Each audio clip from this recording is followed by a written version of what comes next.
धार जिले का रूपाखेड़ा गांव आज मध्य प्रदेश का नीदरलैंड बनकर उभरा है। बदनावर विकास खंड में मात्र 1300 की आबादी वाले इस गांव के चारों ओर फैले शेड नेट और पॉली हाउस अत्याधुनिक खेती की नई इबारत लिख रहे हैं। यहाँ Dutch rose, Kashmiri rose, gerbera, gypsophila, lithium, gladiolus, pink सीफिया, डिवाइन रोज, सनफ्लावर और ब्लू डेजी जैसे रंग बिरंगे और आकर्षक फूल उगाए जा रहे हैं। इन फूलों की खुशबू और खूबसूरती 7 समंदर पार दुनिया के कई देशों तक पहुंच रही है। एक समय था जब गांव के शिक्षित युवा रोजगार की तलाश में अपनी जमीन छोड़कर शहरों की ओर पलायन करते थे और छोटी-छोटी नौकरियों के लिए भटकते थे।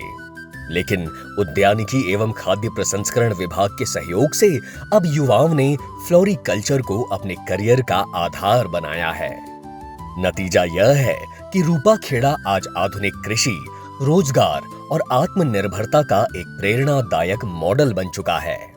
रूपाखेड़ा के लिए देखा जाए तो फ्लोरिकल्चर फार्मिंग किसानों के लिए जीवनदायिनी साबित हो चुका है, क्योंकि अब पीछे मुड़ के देखने का कोई इरादा नहीं है, क्योंकि अच्छा खासा मुनाफा है इसमें। उन्नत खेती को बढ़ावा देने के लिए विभाग ने विशेष क्लस्टरों का गठन किया है। हाल ही में प्रदेश सरकार ने गुलाब और ब्लूबेरी के 2 नए क्लस्टरों को भी स्वीकृति प्रदान की है।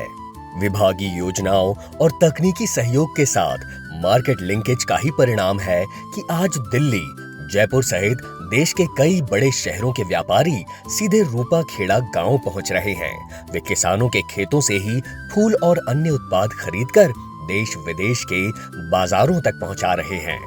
मध्य प्रदेश में पहली बार ब्लूबेरी की व्यावसायिक खेती की जा रही है। इस नई फसल के प्रति युवा किसानों का रुझान तेजी से बढ़ रहा है। बेहतर बाजार मूल्य मिलने से किसानों की आय में वृद्धि हो रही है और वे आर्थिक रूप से सशक्त होने के साथ आत्मनिर्भर भी बन रहे हैं।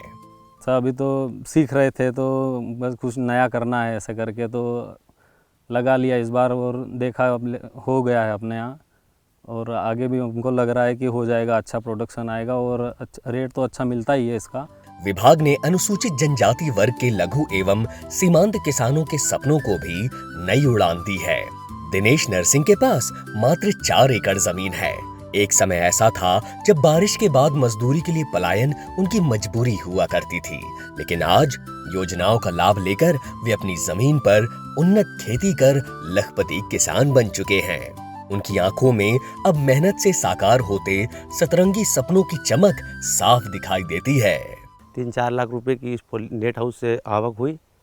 उसके बाद में जिंदगी में पहली बार इतने पैसे कमाए, पहले कभी इतने पैसे देखे ही नहीं थे।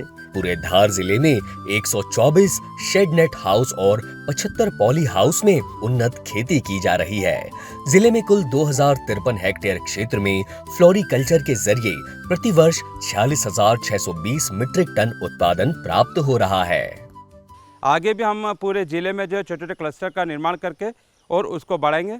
जैसा कि अभी कलेक्टर साहब ने भी निर्देशित किया है कि PMFME स्कीम जो है हमारी, जिसमें हम छोटी छोटी खाद्य प्रसंस्करण इकाई बना रहे हैं, तो उसको भी क्लस्टर में बनाई जाए, किसी एक कमोडिटीज़ को लेके बनाई जाए, तो हम आगे भी ये चीज़ें क्लस्टर ग्रुप में करेंगे।